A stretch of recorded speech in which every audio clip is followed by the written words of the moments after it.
Le premier tome ou le premier épisode d'une œuvre est souvent important. C'est la meilleure impression que l'on peut avoir. C'est ce que l'on analysera dans cette vidéo. Bonjour et bienvenue sur Manga Adaptation. Il y a bien longtemps, dans des temps anciens, les gens vivaient dans la terreur, gouvernés par un horrible démon. Cependant, un héros légendaire vint mettre fin à l'horrible règne de la créature en l'abattant. C'est de là qu'est née l'Académie Rosewood, censée former les plus grands héros. Ernest Fleming est la meilleure à bien des égards. Elle fait un jour la rencontre de garçons de son âge dans les couloirs. Il se nomme Blade et elle ne l'a encore jamais vu. Normal, il vient d'être transféré et manque de bol, c'est à elle qu'incombe la tâche de lui faire découvrir les lieux. C'est un manga de Kishida Kohara, publié en 2019 en France par Doki Doki, avec 4 tomes pour l'instant. Ici, on a une héroïne hautaine énervante, un glandu énervant et une épée maudite cliché énervante. Yes, ça s'annonce bien. Le personnage masculin est bené, enfantin, mais en fait il est très fort et possède une grande puissance. Je n'ai jamais vu cela dans des mangas pas connus comme Dragon Ball, Naruto ou encore One Piece. Et le personnage féminin, qui est accompagné par cette énergumène, qui lui vole la vedette et le corrige régulièrement.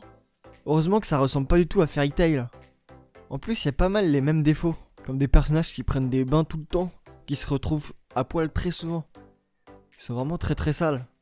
Et en plus, dans un monde de fantasy bien moins intéressant ici. Leur relation n'est pas du tout énervante ni cliché en plus. Ça ne va pas mener vers une romance moisie. En plus, une épée maudite, c'est vraiment original. Genre dans Black Clover, il n'y a pas du tout ça. Et la mise en scène ne sublime pas les éléments pauvres de ce manga.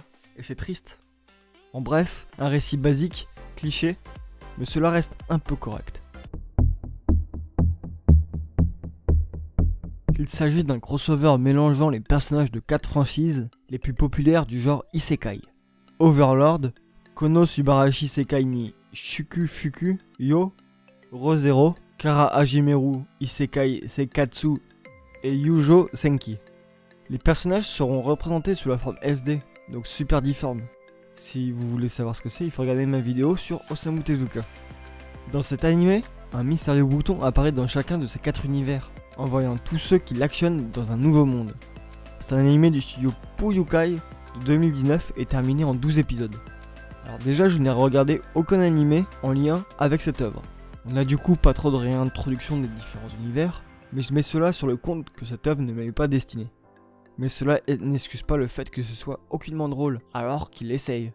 Je n'ai pas esquissé un seul sourire. Cela se mélange à une réale inexistante et à un nombre de dialogues infini. Tellement de dialogues que cela m'a fait mal à la tête. Tellement de dialogues qu'ils mettaient des dialogues en haut de l'image, car il n'y avait plus de place en bas. Donc c'est inintéressant. Et en plus, il se retrouve dans une salle de classe. Je demande une simple logique, bordel. Les seuls éléments réussis pour moi sont le design chibi qui marche bien, ou encore un personnage féminin qui est maso et veut que les méchants gagnent pour se faire punir. Si ça c'est un des seuls trucs positifs, c'est un petit peu triste. Donc, un all-star des isekai. Voilà. Allez, à une prochaine fois, et lisez des mangas.